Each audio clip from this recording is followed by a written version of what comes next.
তিনি নম্বৰত কৈছে তলৰ বাস্তৱ সংখ্যাবোৰৰ ইয়াত দেখুওৱা ধৰণে দশমিক বিস্তৃতি আছে। প্ৰতিটোৰ ক্ষেত্ৰতে এই এটা পৰিমেয় হয় নে নহয় সিদ্ধান্ত কৰা। যদি ই পৰিমেয় আৰু ই p/q আৰ্হিৰ তেন্তে ইয়াৰ কিউৰ মৌলিক উৎপাদকীকৰণৰ বিষয়ে কি ক'ব পাৰিবা? 1 নম্বৰত আছে 43 পইণ্ট মানে বাকিখিনি আছে 1 2 3 4 5 6 7 8 9 এইটো সমাপ্ত হৈছে পৰিসমাপ্ত হৈছে গতি 1 নম্বৰটো গতিকে কি হ'ব এটা পৰিমেয় সংখ্যা হ'ব যেহেতু ইয়াৰ দশমিক বিস্তৃতিটো পৰিসমাপ্ত হয়। 2 নম্বৰটো কিন্তু 1 2 0 1 2 0 0 আকৌ 1 2 তিনিটা 0 আহিছে এনেকৈ মানে এটা 0 বাঢ়ি গৈ আছে যেহেতু এইটো এটা নিৰ্বুদ্ধি পৌনঃপুনিক হৈ আছে ৰিপিট হৈ আছে গতিকে এইটো কি না হয় নিৰ্বুদ্ধি পৌনঃপুনিক হয় গতিকে এইটো অপৰিমেয় সংখ্যা হয়। 3 নম্বৰটো যেহেতু ইয়াৰ পৰাই দেখা গৈ আছে ওপৰত বাৰ চিহ্ন আছে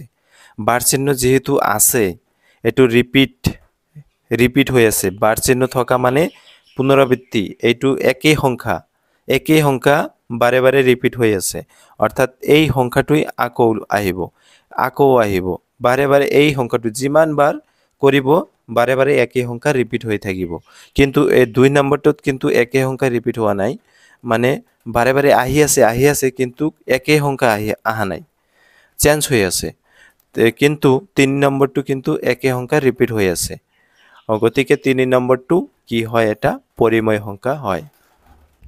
1 নম্বৰত দি আছে 43.123 up to 9 তো যেহেতু এইটো পৰিসমাপ্ত হয় গতিকে ই এটা পৰিমেয় সংখ্যা হ'ব কাৰণ ইয়াৰ দশমিক বিস্তৃতি পৰিসমাপ্ত। ইয়াত কিউৰ মৌলিক উৎপাদকীকৰণ হ'ব এইটো আৰ্হি হ'ব অৰ্থাৎ 2 to the power n into 5 to the power m আৰ্হিৰ হ'ব। আৰু 2 নম্বৰ যেহেতু দেখা গৈ আছে কি 1 2 0 তাৰপিছত দুটা 0 আহিছে তিনিটা 0 আহিছে এনেকৈ বৃদ্ধি হৈ আছে গতিকে যেহেতু এইটো এটা অপৰিমেয় সংখ্যা হ'ব কাৰণ ইয়াৰ দশমিক বিস্তৃতি নিৰ্বুদ্ধি পৌনঃপুনিক হয়। ইয়াৰ কিউৰ মৌলিক উৎপাদকীকৰণ 2 to the power n into 5 to the power m আৰ্হিৰ নহয়। আৰু 3 নম্বৰত যেহেতু এইটো দি আছে এইটো হয় বাৰ চিহ্ন অৰ্থাৎ ৰিপিট হৈ আছে পুনৰাবৃত্তি এইখিনি সংখ্যাই কিমানটা 1 পৰা 9 লৈকে এইখিনি সংখ্যা বাৰে বাৰে ৰিপিট হৈ আছে পুনৰাবৃত্তি হৈ আছে গতিকে ই এটা